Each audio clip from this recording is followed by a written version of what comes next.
에베소서.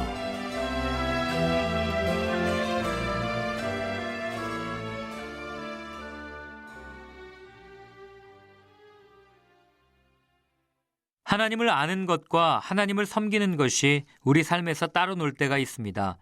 우리는 온전한 인간으로 살아가도록 창조되었지만 믿음과 행함의 유기적인 일치가 깨어지는 순간 온전한 인간으로 살아갈 수 없게 됩니다. 에베소 교우들에게 보낸 바울의 편지는 죄로 난파된 세상에서 깨어진 모든 것을 두루 봉합합니다. 바울은 먼저 그리스도인들이 하나님에 대해 믿는 내용을 의욕적으로 파고든 다음에 믿음과 행위를 서로 짜 맞추려고 치료합니다. 죄로 깨어진 세상을 보면 우리 도처에 만연한 균열과 분열이 보이기 시작합니다. 우리 몸에서 상처 입지 않은 뼈는 하나도 없습니다. 마을이나 직장, 학교나 교회, 가정이나 국가에서 깨어지거나 어그러지지 않은 관계를 찾아보기 어려울 정도입니다. 손댈 곳, 짜맞출 곳이 한두 군데가 아닙니다. 그래서 바울은 예수께서 어떻게 만물과 모든 사람을 끊임없이 화해시키고 계신지를 보여줍니다.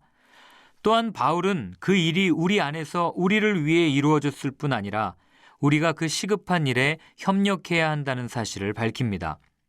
그러므로 우리는 우리의 삶의 일거수일투족이 바울이 말한 바 그리스도께서 완수하신 하나님의 계획, 곧 광대한 하늘에 있는 모든 것과 땅에 있는 모든 것을 그리스도 안에서 화해시키고 종합하시려는 원대한 계획에 이바지한다는 확신을 가지고 의욕적으로 꾸준히 이 일에 참여해야만 합니다.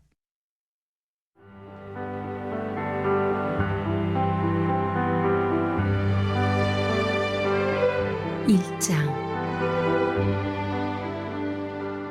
하나님의 계획에 따라 그리스도 예수의 특사인 사도가 된 나 바울은 에베소에 있는 신실한 그리스도인들에게 이 편지를 씁니다. 나는 하나님 우리 아버지와 우리 주 예수 그리스도께서 우리 삶에 부어주시는 은혜와 평화로 여러분에게 문안합니다.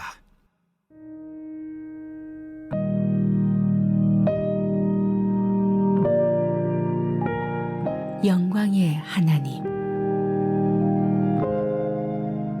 하나님은 얼마나 찬송받으실 분이신지요. 하나님은 얼마나 복되신 분이신지요. 하나님은 우리 주 예수 그리스도의 아버지이시며 그분 안에 있는 축복의 높은 자리로 우리를 데려가시는 분이십니다. 하나님께서는 땅의 기초를 놓으시기 오래전부터 우리를 마음에 두시고 사랑의 중심으로 삼으셔서 우리가 그분의 사랑으로 온전하고 거룩하게 되도록 하셨습니다. 아주 오래전에 하나님께서는 예수 그리스도를 통해 우리를 자녀로 맞아들이기로 작정하셨습니다. 이 계획을 세우시며 하나님은 얼마나 기뻐하셨는지 모릅니다. 하나님께서는 그분의 사랑하시는 아들의 손을 통해 아낌없이 베푸시는 선물을 우리가 찬양하기 원하셨습니다. 메시아의 희생, 곧 십자가의 제단에 뿌려진 그분의 피로 말미암아 우리는 자유로운 사람이 되었습니다. 우리의 모든 잘못된 행실에서 비롯된 형벌과 처벌에서 자유케 된 것입니다. 그것도 겨우 자유케 된 것이 아니라 넘치도록 자유케 되었습니다. 하나님께서는 모든 것을 고려하셨고 우리에게 필요한 모든 것을 공급해 주셨으며 친히 기뻐하며 세우신 계획을 우리에게 알려주셨습니다. 하나님께서는 그리스도 안에서 그 계획을 우리 앞에 활짝 펼쳐 보이셨습니다. 그것은 만물, 곧 광대한 하늘에 있는 모든 것과 땅에 있는 모든 것을 그리스도 안에서 화해시키시고 종합하시려는 원대한 계획이었습니다. 그리스도 안에서 우리는 자신이 누구이며 무엇을 위해 사는지를 알게 되었습니다. 우리가 그리스도에 대해 처음 듣고 소망을 품기 훨씬 전에 하나님께서는 우리를 눈여겨보시고 우리로 하여금 영광스러운 삶을 살도록 계획하셨습니다. 그것은 하나님께서 만물과 모든 사람 안에서 성취하고 계신 전체 목적의 일부였습니다. 그리스도 안에서 여러분은 진리, 여러분의 구원에 관한 이 메시지를 듣고 믿어 구원을 확신하게 되었습니다. 그것은 성령께서 서명하고 보증하여 전해주신 구원입니다. 하나님께 날인받은 이 인증은 앞으로 계속될 전집의 첫 권처럼 하나님께서 우리를 위해 계획해 놓으신 모든 것, 곧 하나님을 찬양하며 사는 영광스러운 삶을 우리가 누리게 될 것임을 일깨워 줍니다. 그런 까닭에 나는 여러분이 주 예수를 굳건히 신뢰하고 있으며 예수를 따르는 모든 이들에게 사랑을 쏟고 있다는 소식을 듣고서 여러분을 두고 하나님께 감사드리지 않을 수 없습니다. 나는 기도할 때마다 여러분을 떠올리며 감사를 드립니다. 그러나 감사에서 멈추지 않고 간구합니다. 우리 주 예수 그리스도의 하나님, 영광의 하나님께서 여러분에게 이해력과 분별력을 주셔서 하나님을 친히 알게 하시고 여러분의 눈을 맑고 또렷하게 해주시기를 구합니다. 그리하여 하나님께서 무엇을 하라고 부르시는지 여러분이 정확히 볼 수 있기를 바랍니다. 또한 하나님께서 그분을 따르는 이들을 위해 마련해 두신 이 영광스러운 삶의 방식이 얼마나 대단한 것인지, 하나님께서 그분을 믿는 우리 안에서 끊임없는 에너지와 한없는 능력으로 행하시는 역사가 얼마나 풍성한지를 이해할 수 있기를 구합니다. 이 모든 에너지는 그리스도에게서 나옵니다. 하나님은 그분을 죽음에서 살리시고 하늘의 보좌에 앉히셔서 은하계로부터 이 땅의 통치에 이르기까지 우주의 모든 것을 다스리게 하셨습니다. 그분의 통치를 받지 않는 이름이나 권세가 하나도 없게 하셨습니다. 잠시만이 아니라 영원토록 그렇게 하셨습니다. 이 모든 일을 담당하고 계신 분, 모든 일의 최종 결정권을 가지고 계신 분은 그리스도이십니다. 이 모든 것의 중심에서 그리스도께서 교회를 다스리고 계십니다. 여러분도 알다시피 교회는 세상의 변두리가 아니라 세상의 중심입니다. 교회는 그리스도의 몸입니다. 그분은 교회 안에서 말씀하시고 활동하시며 교회를 통해 만물을 자신의 임재로 가득 채우십니다. 바울이 즐겨 사용하는 전형적인 형식입니다. 독자들에게 문안 인사를 하고 있습니다. 먼저 자신이 사도가 된 것은 하나님 뜻으로 말미암아 된 것이라고 밝힙니다. 이는 다메섹 도상에서 극적으로 그리스도를 만나고 부름받은 개인적 경험을 회상하는 것이기도 하지만 동시에 그의 사도됨의 권위에 대해 설명하는 것입니다. 바울이 사도가 된 것은 인간 선택이나 의지로 된 것이 아니라 하나님 뜻에 따라 된 것입니다. 바울은 하나님 뜻으로 그리스도 예수의 사도가 되었습니다. 이것은 사도로 부름받은 바울 사명이 그리스도 예수를 증거하는 것임을 드러냅니다. 그는 그리스도 예수로부터 보냄받았고 또한 그를 증거하는 자로 부름받았습니다. 바울은 자신에 대한 소개에 이어 독자들이 어떤 존재들인지에 대해 설명합니다. 먼저 독자들은 에베소에 있는 성도들로 묘사되죠. 성도는 하나님의 거룩한 백성으로 따로 구별되어진 자들을 가리킵니다. 성도의 구약적인 기원은 출애굽기 19장 6절입니다. 하나님께서 이스라엘 백성을 인도해내신 목적은 그들로 하여금 하나님의 거룩한 백성이 되도록 하기 위한 것입니다. 마찬가지로 독자들이 성도로 호칭되는 것은 그들이 하나님의 거룩한 백성이 되도록 부름받았다는 것을 상기시킵니다. 거룩한 백성이 되는 것은 하나님의 선택으로 설명되기도 하고 본문 4절이죠.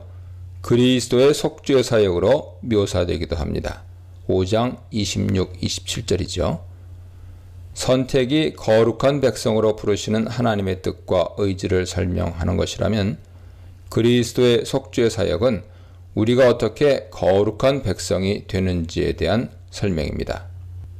바울은 독자들을 성도로 묘사함과 더불어 그리스도 예수 안에 있는 신실한 자들이라고 명명하고 있습니다.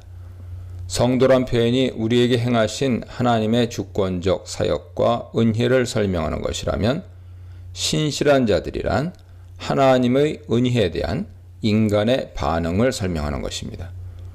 즉, 에베소 교회의 그리스도인들이 성도로 묘사된 것은 그들이 하나님께 부름받아 그리스도의 피로 정결케 된 자들임을 설명하는 것이죠. 반면에 그들이 그리스도 안에 있는 신실한 자들로 묘사된 것은 그들이 그리스도의 복음 안에서 믿음으로 신실하게 반응하는 자들임을 드러냅니다. 하나님이 우리를 거룩한 백성으로 부르셨기 때문에 우리는 신실한 믿음으로 그리스도 안에 머무는 자가 되어야 합니다. 바울은 그러한 독자들에게 하나님 우리 아버지와 주 예수 그리스도께서 주시는 은혜와 평강이 있기를 기원합니다. 3절입니다. 문안 인사를 마친 후 바울은 우리에게 복을 주신 하나님을 찬양합니다. 바울은 먼저 찬양 받으실 하나님이 어떤 분인지 설명한 후에 왜 우리가 하나님을 찬양해야 하는지 그 이유를 설명합니다. 하나님은 우리의 주이신 예수 그리스도의 아버지시죠. 바울은 2절에서 하나님을 우리의 아버지로 묘사했는데 여기서는 예수 그리스도의 아버지로 소개하고 있습니다. 그럼으로써 우리가 어떻게 하나님의 아들이 될 수 있었는지에 대해 설명하려고 합니다. 하나님은 그리스도의 구속 사역을 통해 우리를 그의 아들로 삼으셨습니다. 하나님은 우리에게 모든 신령한 복을 주신 분이므로 우리는 마땅히 그를 찬양해야 합니다. 바울은 우리에게 주어진 복이 어떤 것인지 세 측면에서 설명합니다. 첫째, 그것은 그리스도 안에서 주신 것입니다. 이것은 하나님의 복이 그리스도의 구속 사역을 통해 우리에게 주어졌음을 설명하죠. 그리스도는 하나님이 우리에게 복을 주시는 수단이며 통로입니다. 그리스도를 통하지 않고 우리가 하나님께 복받을 수 있는 길은 없습니다. 둘째, 그 복은 하늘에 속한 것입니다. 하나님이 우리에게 주시는 복은 세상적인 복과 차별됩니다. 세상에 속한 모든 것은 부패하고 썩어 없어지는 것이지만 하늘에 속한 복은 영원하며 영광스러운 것입니다. 셋째, 하나님이 우리에게 주시는 복은 신령한 복입니다. 신령한 복이란 성령 사역을 통해 우리에게 주어지는 복을 말하죠. 이것은 성령의 역사를 통한 구원을 뜻합니다. 4절입니다. 3절에서 설명한 복이 구체적으로 무엇을 가리키는지 설명합니다. 그리스도 안에서 우리에게 주어진 하늘에 속한 신령한 복이란 하나님이 우리를 선택하여 거룩하고 흠이 없는 자가 되게 하신 것이죠. 바울은 먼저 하나님의 선택에 대해 언급합니다. 우리가 복을 받게 된 것은 우리의 의지나 노력으로 성취한 것이 아니라 하나님이 우리를 선택하신 결과입니다. 이 선택은 하나님께서 창세전에 그리스도 안에서 내리신 결정이죠. 선택의 특징은 두 가지로 설명되는데 그것은 그리스도 안에서 된 것이며 또한 창세전에 된 것입니다. 여기서 선택이 그리스도 안에서 되었다는 것은 하나님의 선택하심이 인간의 노력이나 선행과 상관없음을 의미합니다. 절대적으로 하나님의 주권적 의지를 강조하는 것이죠. 선택에 대한 이러한 설명은 독자들에게 큰 위안과 확신을 줍니다. 만약 하나님의 선택이 이 세상의 어떤 조건에 의해서 좌우되는 것이라면 변화무쌍한 이 세상을 살아가는 독자들에게 불확실성과 불안감을 줄 수도 있을 것입니다. 그러나 하나님이 그들을 선택하여 거룩한 백성이 되게 하신 것이 전적으로 하나님의 기쁘신 뜻대로 된 것이라면 그것이 얼마나 큰 위안과 소망이 되겠습니까? 바울은 하나님이 독자들을 선택하신 목적에 대해 설명하는데 그것은 우리를 거룩하고 흠 없는 자가 되도록 하기 위함입니다. 원래 거룩하고 흠 없는 자는 그리스도를 가리키는 것이죠. 우리의 거룩함은 오직 그리스도 안에서 그리고 그리스도를 통해서 성취될 수 있습니다. 5절입니다. 하나님은 우리를 자신의 양자로 삼으시려고 미리 결정하셨습니다. 바울은 하나님의 예정하심이 그의 기쁘신 뜻에 따라 하신 것이며 그리스도를 통해서 하신 것임을 설명합니다. 하나님이 우리를 자신의 아들로 삼으려고 예정하신 것은 우리에게 호의를 베푸시려는 하나님의 선한 의도에서 비롯된 것입니다. 우리가 하나님의 아들이 되는 방법은 오직 그리스도 안에서만 가능합니다. 그러므로 예정의 핵심은 그리스도의 구속 사역에 관한 것이죠. 하나님은 거룩하고 흠없는 그의 아들을 세상에 보내셨고 그를 통해 우리가 거룩한 하나님의 아들들이 되게 하셨습니다. 6절입니다. 하나님의 은혜는 영광스러운 것으로 묘사됩니다. 하나님의 은혜가 영광스러운 것임에도 불구하고 하나님은 그것을 우리에게 거저 주셨습니다. 거저 주신 은혜는 결코 보잘것없는 것이란 뜻이 아닙니다. 은혜를 거저 주신 것은 하나님이 거저 주시지 않고는 우리가 그것을 얻을 수 있는 방법이 없기 때문입니다. 거저 주시는 은혜는 오직 그리스도 안에 있는 자들에게만 주어집니다. 왜냐하면 우리가 그리스도 안에서 하나님의 아들들이 되었기 때문이죠.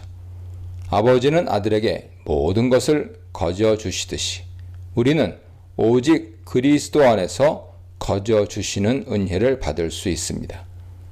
은혜를 거저 주신 이유는 우리로 하여금 그 은혜가 얼마나 크고 영광스러운 것인지 깨닫고 하나님을 찬송하게 하려는 것입니다. 구원의 은혜가 얼마나 영광스러운 것인지를 깨달은 자들은 하나님을 찬송하지 않을 수 없습니다.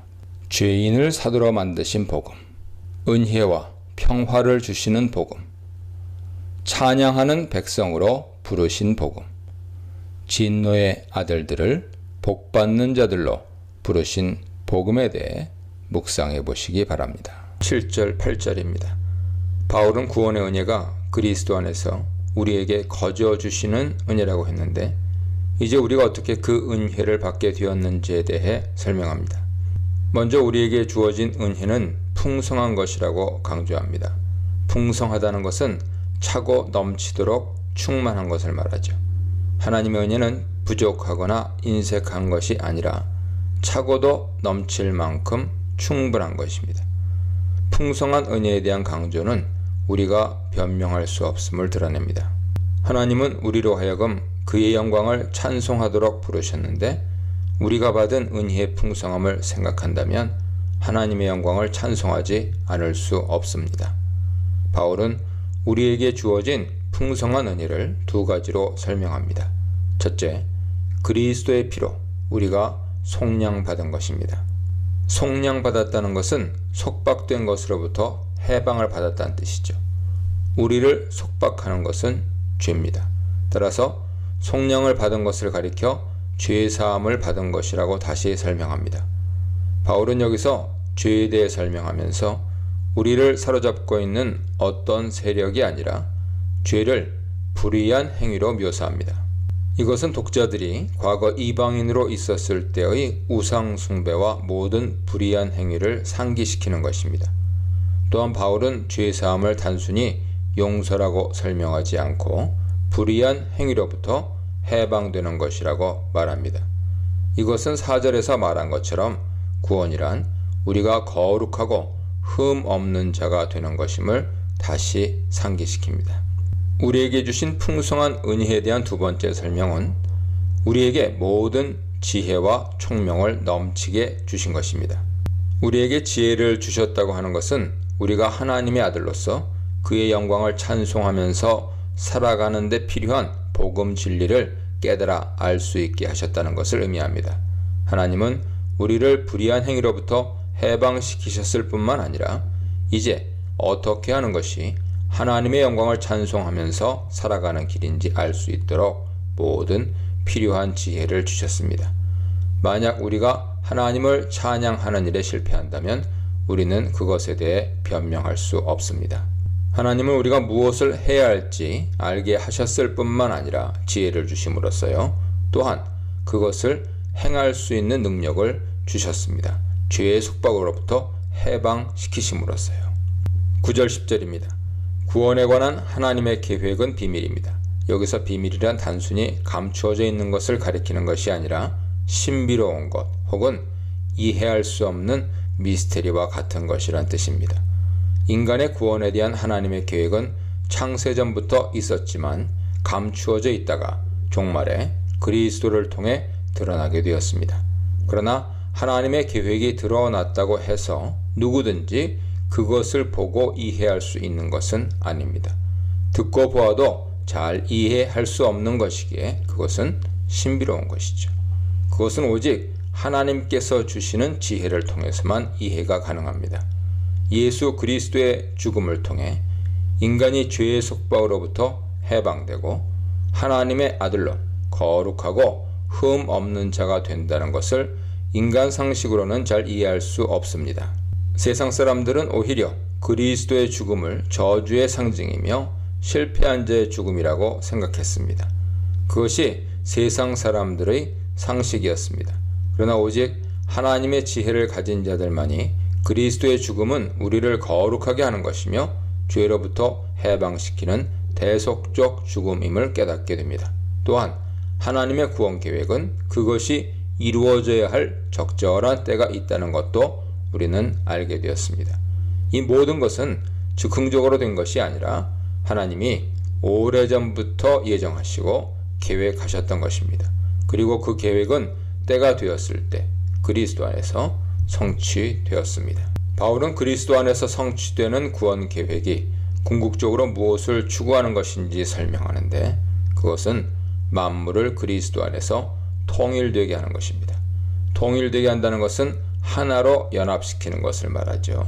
즉 하늘에 있는 것이나 땅에 있는 것이나 만물이 그리스도 안에서 하나로 연합되어 하나님의 영광을 찬송하게 하는 것입니다. 바울은 그리스도를 통한 구속 사역을 인간의 구원이란 측면에서만 말하지 않고 만물의 회복이란 차원에서 설명합니다.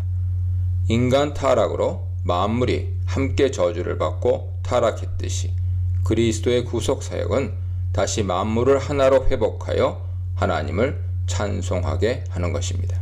11, 12절입니다. 바울은 그리스도를 통한 구속 사역은 전적으로 하나님에 의해 계획되고 실행되는 것이라 설명합니다. 하나님은 구원을 계획하셨을 뿐만 아니라 그것을 친히 실행하십니다. 그의 뜻의 결정에 따라 라는 표현은 구원 계획이 하나님의 뜻에 따라 결정된 것임을 설명하죠. 반면에 일하시는 이의 계획을 따라 하는 말은 하나님은 계획하는 것을 친히 실행하시는 분이라는 뜻입니다. 사실 하시는 이의 계획에 따라 라는 표현은 다소 이해하기 어려운데 이것은 그가 계획하신 목적에 따라 일하시는 분이라는 뜻으로 이해하는 것이 좋습니다. 구원은 하나님의 의지와 뜻에 따라 결정된 것이며 동시에 하나님은 자신이 계획하신 대로 그 목적에 맞게 일하시는 분입니다. 구원은 다른 어떤 조건이나 환경의 영향을 받는 것이 아닙니다. 전적으로 하나님 그 자신이 의지에 따라 결정하셨고 또한 구원을 실행하십니다. 독자들은 과거 이방인으로 있었을 때 구원이 인간의 지혜와 능력 혹은 신에 대한 봉사로 호의를 얻게 되는 것이라고 생각했습니다. 그러나 그리스도를 통한 구원은 전적으로 하나님의 주권적인 계획과 실행으로 성취됩니다. 하나님의 주권에 관한 이런 설명은 인간이 스스로 자신의 구원을 위해 무엇인가를 할 수 있다고 생각하는 것을 철저히 배격합니다. 이것은 인간 행위의 무가치함을 말하려는 것이 아니라 인간의 무능함을 지적하면서 하나님에 대한 전적 의지와 신뢰를 강조하려는 것입니다. 하나님의 계획과 실행에 따라 우리는 그리스도 안에서 하나님의 것으로 선택받았습니다. 하나님이 우리를 자신의 기업으로 삼으신 것은 우리로 하여금 하나님의 영광을 찬송하는 자가 되게 하기 위함입니다. 13, 14절입니다. 바울은 독자들이 복음을 듣고 믿고 성령을 받게 된 사실에 대해 설명합니다. 바울은 그들이 복음을 듣게 된 것도 그리스도 안에서 된 것이며 또한 그것을 믿고 성령을 받게 된 것도 그리스도 안에서 된 일이라고 설명합니다. 우리가 복음을 듣는 것과 그것을 믿게 된 것은 모두 그리스도 안에서 이루어진 일입니다. 그뿐 아니라 복음을 듣고 믿을 때 하나님께서 우리에게 성령을 주셨는데 그것도 그리스도 안에서 된 것입니다. 성령을 받은 자는 하나님의 것으로 인침을 받았다는 것을 증언하는 것이죠. 고대 사회에서 불에 달궈진 쇠로 주인의 낙인을 찍어 소유권을 표시했듯이 하나님은 우리가 자신의 소유물을 일어난 표시로 성령으로 인치셨습니다. 우리가 어떤 물건을 소유하기 위해서 미리 보증금을 내고 그 소유권을 확보하듯이 우리가 성령을 받았다는 것은 우리에게 약속된 기업을 받게 될 것이라는 사실에 대한 보증과 같은 것입니다. 곧 하나님은 우리를 자신의 기업으로 삼으셨고 우리에게 기업을 주실 것이라고 약속하셨으며 그에 대한 보증으로 성령을 주셨습니다. 이 모든 것은 결국 우리로 하여금 하나님의 영광을 찬송하게 하려는 것이죠. 바울은 반복해서 우리를 구원하신 하나님의 목적은 그분의 영광을 찬송하게 하는 것임을 강조하고 있습니다. 창조의 계획인 하나님 나라, 하나님의 기업인 성도들, 하나님 백성 된 이방인들에 대해 묵상해 보시기 바랍니다. 15절로 16절 상반절입니다. 15절의 이로 말미암아 라는 표현은 15절 이전 내용으로부터 다음 내용으로 넘어가는 전이 역할을 합니다. 바울은 3절로 14절에서 하나님이 독자들을 구원하신 목적이 무엇인지 설명했습니다. 하나님은 신령한 은혜로 그리스도 안에서 독자들을 구원하셨는데 그것은 하나님의 영광을 찬송하도록 하기 위함이었습니다.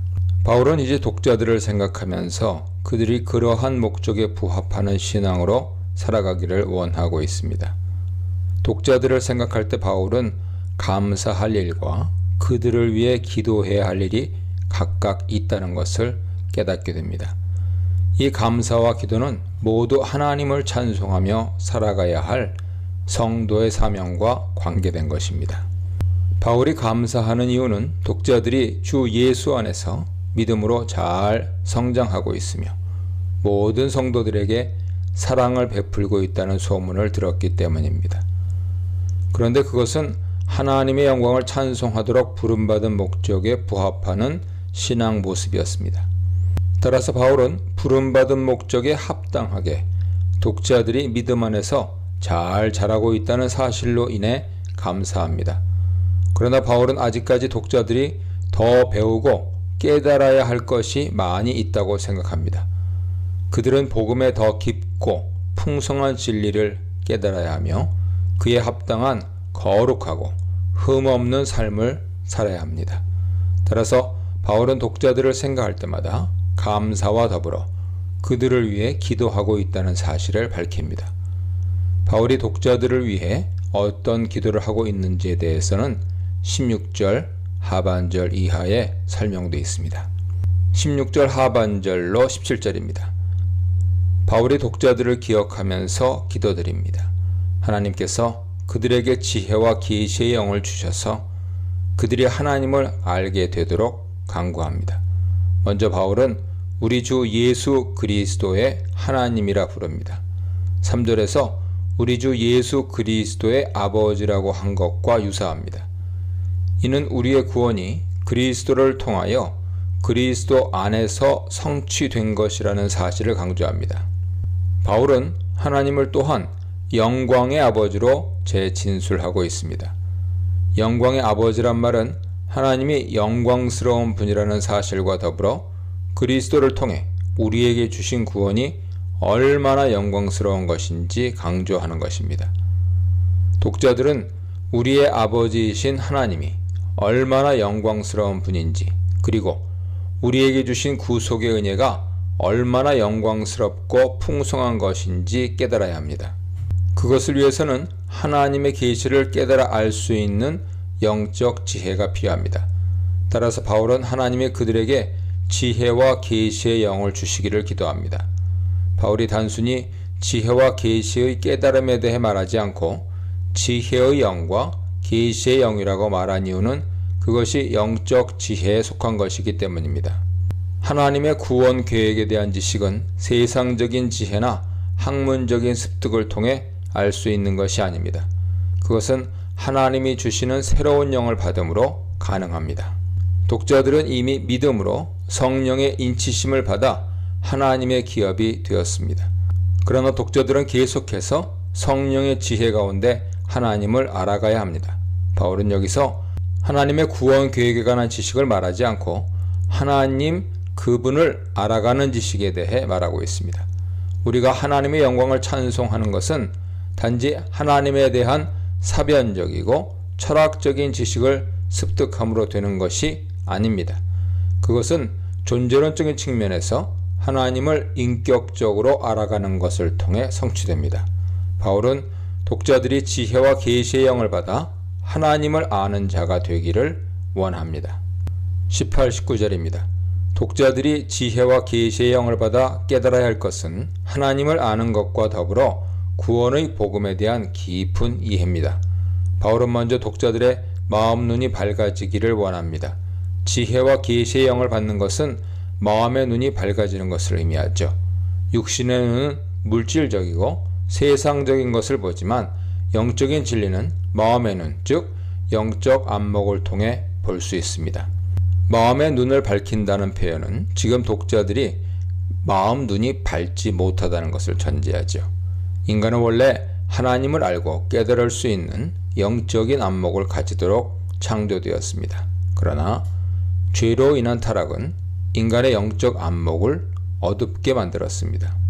하나님이 주시는 지혜와 계시의 영을 받아 마음의 눈이 밝아지면 독자들은 세 가지를 볼 수 있게 되는데 그것은 소망, 영광, 능력입니다.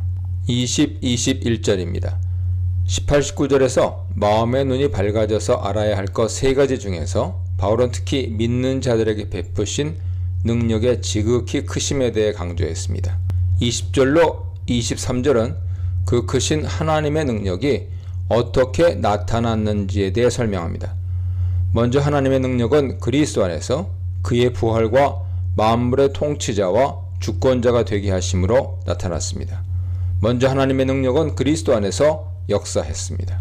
여기서 역사했다는 것은 일하셨다는 뜻인데 하나님은 오직 그리스도 안에서 일하시고 그리스도 안에 있는 자들을 위해 일하십니다. 그러므로 그리스도 안에 있지 않은 자들은 하나님의 능력을 알 수도 없고 경험할 수도 없습니다. 그리스도 안에서 일하신 하나님의 크신 능력은 그를 죽은 자 가운데서 살리시는 것으로 나타났습니다. 그리스도의 부활처럼 역사적인 사건은 없죠. 그리스도의 부활은 우리에게도 그와 같은 영광스러운 부활을 약속하는 사건입니다. 하나님은 그리스도를 살리실 뿐 아니라 만물을 다스리고 통치하는 권세를 주셨습니다. 하나님의 보좌 우편에 앉으심은 그리스도의 초월하심과 만물 위에 있는 그의 주권을 의미합니다. 통치와 권세와 능력과 주권은 모두 비슷한 의미로 그리스도의 절대적인 권세를 강조합니다. 그의 권세가 미치지 않는 것은 없습니다.